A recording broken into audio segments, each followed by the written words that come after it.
Alright, so in Roll20, if you want to come over here, you can get this, and if you hold down left, you can see how many feet you want to move. If you tap right button, you can place down an anchor so you can keep moving in different directions if you want to go like around a corner or something and see how many feet you can move in that turn.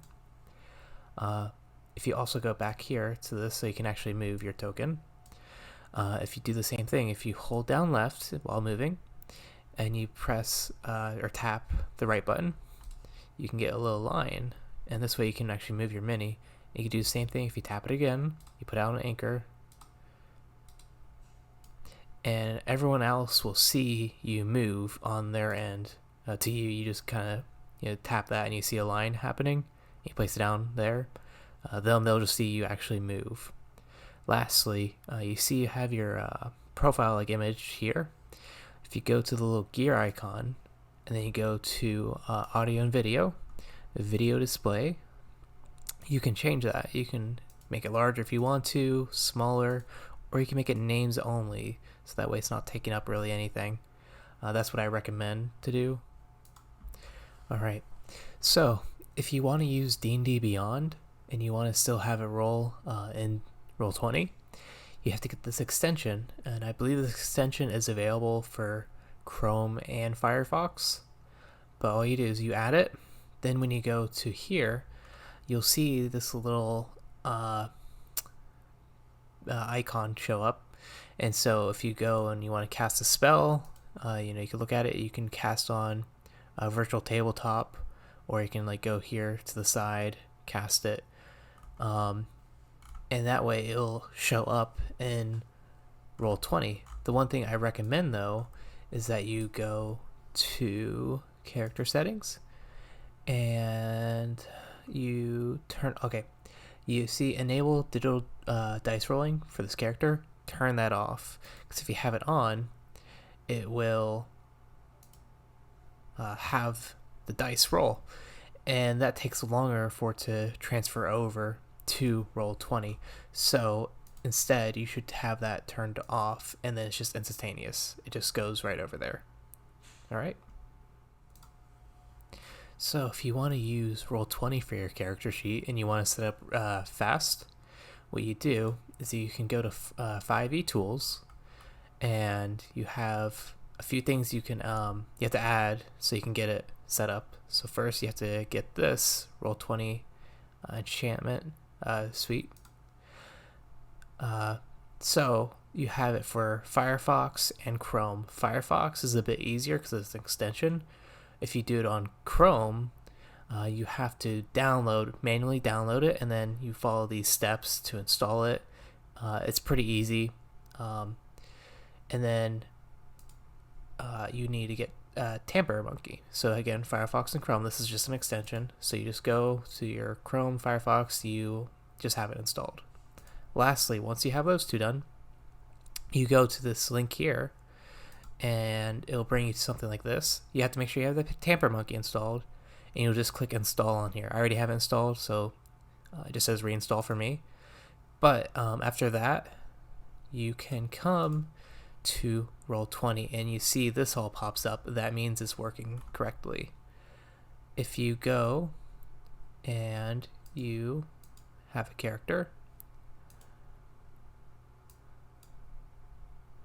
let's go to character sheet. You want to edit sheet directly. Now you see here it says temp import, so I want to import races. Official sources, that's all you want. Import races, and it'll bring this up. This is nice because you can see which version it is. So you have Aarakocra, DMG, or the updated one, the Monster Multiverse one. So I can hit import. Just make sure it's done, and then what you do is drag it over here. But you see it's not working. So what happens is sometimes it just doesn't want to do it. So all you have to do is close out your character sheet, go back to the character sheet, and usually just takes one try, and there it goes. So you see it imported everything. It has Aarakocra, it has all your abilities. One thing that's a little bit interesting is that the speed, it just puts it in flying speed like that. So I usually just kind of erase all that so it's not like going off the page. And just remember you have your flying speed right there, says it. So then you can go to your classes, import classes. Again, you can see, so if Tasha's thing, you have the PHP stuff, shows all the sources. So I'm gonna have Bard. So I'm gonna hit import. So, okay. So it has the Bard class, so you'd want to put that in, and pick your level. So I'm just gonna have level. I'll put level 5. And yes, that's okay. So change that to Bard. It has some Bardic stuff here. And then you can also then put in this, your subclass 5. And it should put any stuff. I don't see anything. So maybe that didn't work, but it should have any other abilities. Some stuff I do notice is like Druid, it doesn't show like wild shape down here. So you still have to kind of know what your class is and stuff and do your research, because it won't show everything, but it does at least put in stuff here faster. The other thing it does is in items. So I want to import an item.